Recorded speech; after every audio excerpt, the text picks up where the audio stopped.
بسم اللہ الرحمن الرحیم۔ اللہ کے نام سے شروع جو بڑا مہربان اور نہایت رحم کرنے والا ہے۔ پیارے دوستو، آج ہم بات کریں گے اللہ تعالیٰ کے ایک ایسے برگزیدہ پیغمبر کی جن کو سمندر میں ڈال دیا گیا اور جن کو ایک دیو ہیکل مچھلی نے نگل لیا۔ آخر آپ سے ایسی کون سی خطا سرزد ہوئی تھی جس کی وجہ سے آپ کو کئی دنوں تک مچھلی کے پیٹ میں رہنا پڑا اور آپ کئی دنوں تک اس دیو ہیکل مچھلی کے پیٹ میں رہے، اور آخر کار آپ نے ایسی کون سی دعا پڑھی جس کی وجہ سے اللہ تعالیٰ نے آپ کو اس آزمائش سے نکال دیا اور آپ کئی دنوں کے بعد اس مچھلی کے پیٹ سے باہر آئے۔ پیارے دوستو، آج کے اس منفرد ویڈیو میں ہم آپ کو حضرت یونس علیہ السلام کے عجیب و غریب واقعے کے بارے میں بتائیں گے اور اس دعا کے بھی بارے میں بتائیں گے جو حضرت یونس علیہ السلام نے اللہ تعالیٰ کی بارگاہ میں مانگی، اور جس کے بعد اللہ تعالیٰ نے حضرت یونس علیہ السلام کو اس آزمائش سے دور کر دیا۔ اور اس دعا کو جو بھی مصیبت زدہ پڑے گا تو اللہ تعالیٰ اپنے فضل و کرم سے اس کی تمام پریشانیوں کو دور کر دے گا۔ پیارے دوستو، حضرت یونس علیہ السلام اللہ تعالیٰ کے ایک برگزیدہ پیغمبر گزرے ہیں جن کو اللہ تعالیٰ نے قوم بنی اسرائیل کی طرف مبعوث فرمایا تھا۔ اور پیارے دوستو، یاد رہے کہ قوم بنی اسرائیل وہ واحد قوم ہے جس کی طرف اللہ تعالیٰ نے سب سے زیادہ انبیاء کرام کو مبعوث فرمایا، اور اللہ تعالیٰ نے حضرت یونس علیہ السلام کو نبوت عطا فرمائی اور آپ علیہ السلام کو عراق کے مشہور شہر نینوا کے لوگوں کی طرف دین حق کی دعوت دینے کا حکم فرمایا۔ اللہ تعالیٰ نے جب حضرت یونس علیہ السلام کو نبوت عطا فرمائی تو اس وقت آپ کی عمر مبارک 28 سال تھی۔ چنانچہ اللہ تعالیٰ کے حکم کے مطابق حضرت یونس علیہ السلام اہل نینوا کو ایک عرصے تک دعوت حق دیتے رہے اور انہیں اللہ تعالیٰ کی وحدانیت کی طرف بلاتے رہے، لیکن اہل نینوا نے آپ کی بات پر کوئی کان نہ دھرا اور وہ اسی طرح اپنے گناہوں اور برائیوں کے اندر مبتلا رہے۔ لیکن اس کے باوجود بھی حضرت یونس علیہ السلام اپنی قوم کو اللہ تعالیٰ کی وحدانیت کی طرف بلاتے رہے اور گناہوں سے منع کرتے رہے۔ حضرت یونس علیہ السلام نے کئی سالوں تک اپنی قوم کو دعوت حق کی تبلیغ کی، لیکن وہ قوم اپنے گناہوں سے باز نہ آئی اور اسی طرح اللہ تعالیٰ کی نافرمانیوں اور گناہوں کے اندر مبتلا رہے۔ اہل نینوا کی اس مسلسل سرکشی اور مخالفت نے حضرت یونس علیہ السلام کو دل برداشتہ کر دیا، اور حضرت یونس علیہ السلام اپنی قوم کی نافرمانیوں کو دیکھ کر ان سے سخت ناراض ہوئے اور ان کے لیے اللہ تعالیٰ سے عذاب الہی کی بد دعا کر کے اس بستی سے روانہ ہو گئے۔ اور پھر جب آپ اپنی قوم کے لیے بد دعا کرنے کے بعد اس بستی سے باہر نکلے تو چلتے چلتے دریا فرات کے کنارے پر پہنچ گئے، اور وہاں آپ کو مسافروں سے بھری ہوئی ایک کشتی نظر آئی جو جانے کے لیے تیار تھی۔ چنانچہ آپ علیہ السلام بھی اس کشتی میں سوار ہو گئے۔ کشتی ابھی کچھ دور ہی گئی تھی کہ اللہ تعالیٰ کی طرف سے خوفناک طوفانی ہوائیں چلنے لگی، اور ان خوفناک طوفانی ہواؤں کے اندر وہ کشتی ڈگمگانے لگی۔ چنانچہ ان طوفانی ہواؤں کے اندر کشتی کے ڈوبنے کا خطرہ مزید بڑھ گیا۔ تو اس وقت تمام ملاحوں نے اپنے عقیدے کے مطابق کہا کہ معلوم ہوتا ہے کہ اپنے آقا کا بھاگا ہوا کوئی غلام اس کشتی میں سوار ہو گیا ہے۔ چنانچہ جب تک اس غلام کو کشتی سے باہر نہ نکال دیا جائے تب تک اس مصیبت سے نجات حاصل نہیں ہو سکتی۔ چنانچہ ملاحوں کی یہ بات سن کر حضرت یونس علیہ السلام نے دل ہی میں یہ خیال کیا کہ میں نے اللہ تعالیٰ کی وحی کا انتظار کیے بغیر ہی اپنی قوم کے لیے بد دعا کی اور وہاں سے چلا آیا، اور شاید اللہ تعالیٰ کو میرا یہ عمل پسند نہ ہو اور اس وجہ سے یہ آثار نمودار ہوئے ہیں۔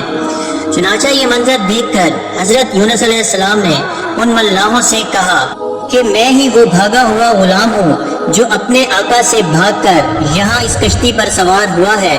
مجھے کشتی سے نیچے پھینک دو تاکہ یہ طوفان رک جائے۔ مگر کشتی میں سوار تمام مسافر اور ملاح آپ کے بارے میں خوب جانتے تھے اور آپ کو ایک نیک انسان سمجھتے تھے، اور وہ تمام لوگ آپ کی شرافت سے خوب واقف تھے۔ اس کے بعد یہ طے پایا کہ قراندازی کی جائے گی، جس کا نام قراندازی میں نکلے گا اس کو کشتی سے باہر پھینک دیا جائے گا۔ چنانچہ سب کی رائے کے مطابق قراندازی کی گئی، اور پہلی ہی دفعہ میں حضرت یونس علیہ السلام کا نام نکل آیا۔ لیکن اس کے باوجود بھی تمام ملاحوں اور مسافروں کو یقین نہ آیا، اور پھر اس کے بعد دوسری اور تیسری بار بھی قراندازی کی گئی، مگر ہر بار حضرت یونس علیہ السلام کا نام ہی نکلتا۔ چنانچہ اس طرح مسافر اور ملاح اس بات پر مجبور ہو گئے کہ وہ حضرت یونس علیہ السلام کو کشتی سے نکال دیں۔ ابھی وہ یہ سب سوچ ہی رہے تھے کہ حضرت یونس علیہ السلام نے خود ہی کشتی سے چھلانگ لگا دی، تو اس وقت اللہ تعالیٰ نے ایک بہت بڑی مچھلی کو حکم دیا، تو اس مچھلی نے آپ علیہ السلام کو زندہ ہی نگل لیا، اور اللہ تعالیٰ کے حکم سے اس مچھلی نے آپ علیہ السلام کو صحیح سلامت اپنے پیٹ میں محفوظ رکھا۔ جب حضرت یونس علیہ السلام اپنی قوم سے ناراض ہو کر اس بستی سے چلے گئے تھے، تو آپ علیہ السلام نے ان لوگوں کو عذاب الہی کی پیش گوئی بھی کی تھی، لیکن ان لوگوں کو حضرت یونس علیہ السلام کی کسی بات پر کوئی یقین نہ آیا۔ وہ لوگ کہا کرتے تھے کہ حضرت یونس علیہ السلام تو کہتے تھے کہ اللہ تعالیٰ کا عذاب آئے گا، لیکن اب تک تو کوئی عذاب نہ آیا، نہ جانے وہ عذاب کب آئے گا۔ مگر کچھ ہی دنوں کے بعد اللہ تعالیٰ کے عذاب کے اثرات نمودار ہونے شروع ہو گئے۔ چنانچہ اس طرح عذاب الہی کو دیکھ کر وہ لوگ پریشان ہوئے اور ایک دوسرے سے کہنے لگے کہ حضرت یونس علیہ السلام کی بات غلط نہ تھی اور آپ واقعی اللہ تعالیٰ کے سچے پیغمبر ہیں۔ چنانچہ ان لوگوں نے اللہ تعالیٰ کے عذاب کے اثرات کو دیکھ کر اللہ تعالیٰ کی بارگاہ میں خوب توبہ کی اور اللہ تعالیٰ کی وحدانیت پر ایمان لے آئے اور اللہ تعالیٰ سے اس عذاب کے ٹل جانے کی دعا کرنے لگے۔ تو اس وقت اللہ تعالیٰ نے ان لوگوں کی توبہ کو قبول فرما لیا اور ان کو اس عذاب سے محفوظ رکھا۔ پیارے دوستو، ادھر حضرت یونس علیہ السلام مچھلی کے پیٹ میں زندہ تھے اور اللہ تعالیٰ کی وحی کا انتظار کیے بغیر ہی اپنی قوم کو چھوڑ آنے پر نادم تھے۔